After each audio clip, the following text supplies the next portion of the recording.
जय माता या दी दोस्तों। देवी सर्वभूतेषु महागौरी रूपेण संस्थिता नमस्तस्यै नमस्तस्यै नमस्तस्यै नमो नमः। जय माता दी दोस्तों।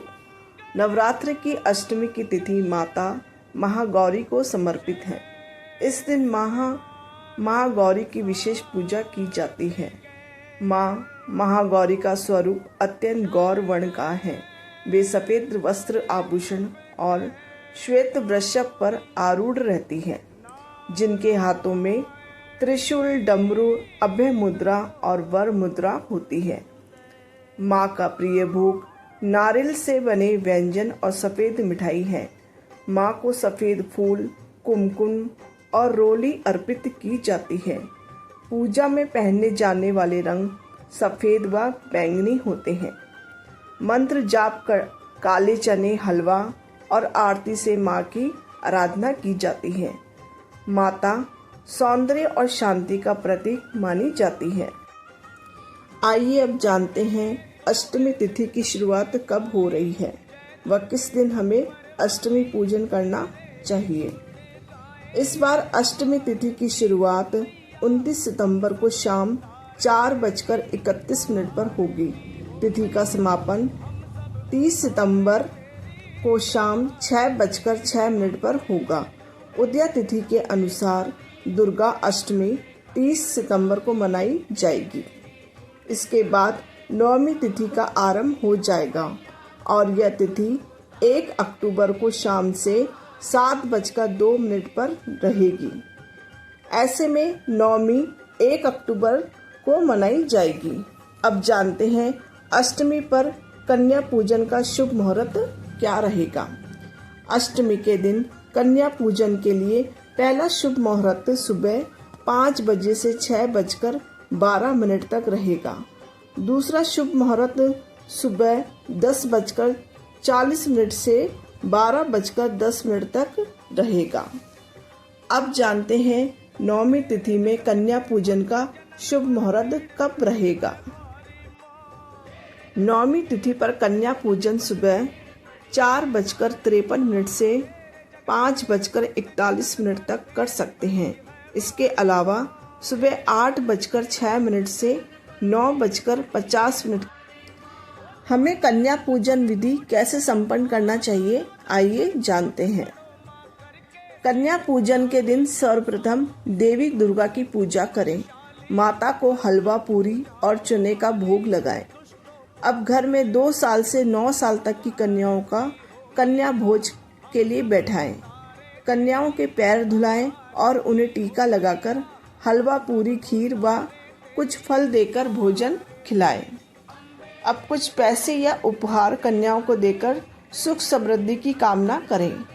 अंत में कन्याओं के पैर छुएं और जाने अनजाने में हुई गलतियों की क्षमा याचना करें।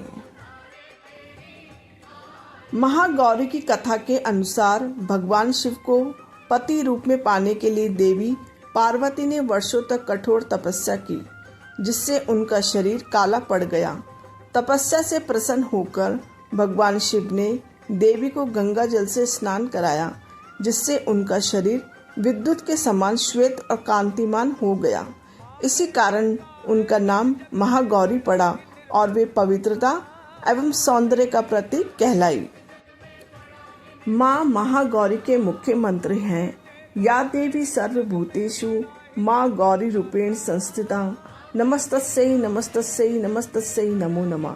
श्वेते वृषे समरूढ़ा श्वेतांबराधरा शुचि महागौरी शुभ दगाना महादेव प्रमोददा और ओम देवी महागौरी नमः।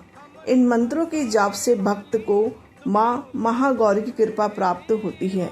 जीवन में सुख दरिद्रता दूर होती है और सौभाग्य तथा समृद्धि मिलती है।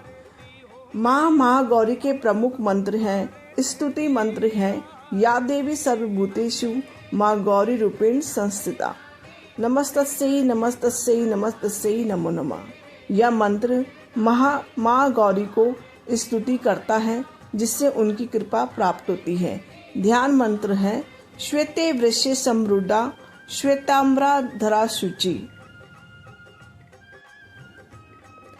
महागौरी शुभम दगान महादेव प्रमादम। यह मंत्र महागौरी के स्वरूप का वर्णन करता है और उनकी शुभता प्रदान करने वाले स्वरूप का ध्यान करने में सहायक है। माँ का बीज मंत्र है ओम देवी महागौरी नमः, ओम सौभाग्यदायिनी महागौरी नमः। इन मंत्रों का जाप करने से सौभाग्य की प्राप्ति होती है और परिवार में सुख शांति आती है। समृद्धि मंत्र है श्री क्रीम ह्रीम वरदाय नमः। इस मंत्र से साधक को प्रेम, शक्ति और आशीर्वाद प्राप्त होता है, जिससे जीवन में समृद्धि और शांति आती है।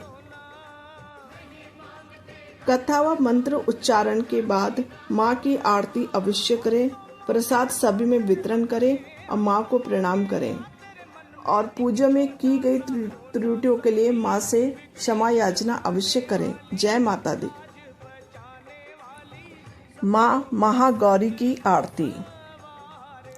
जय महागौरी जगत की माया, जय उमा भवानी जय महामाया।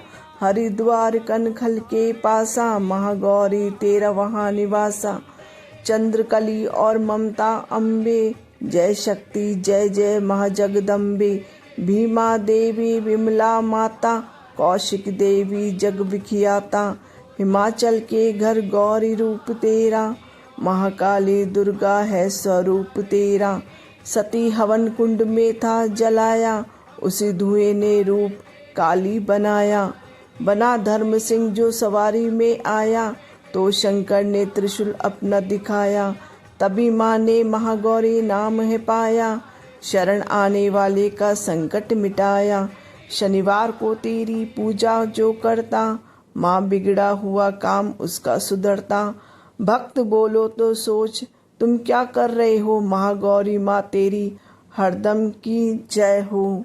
जय माँ गौरी, जय माँ गौरी।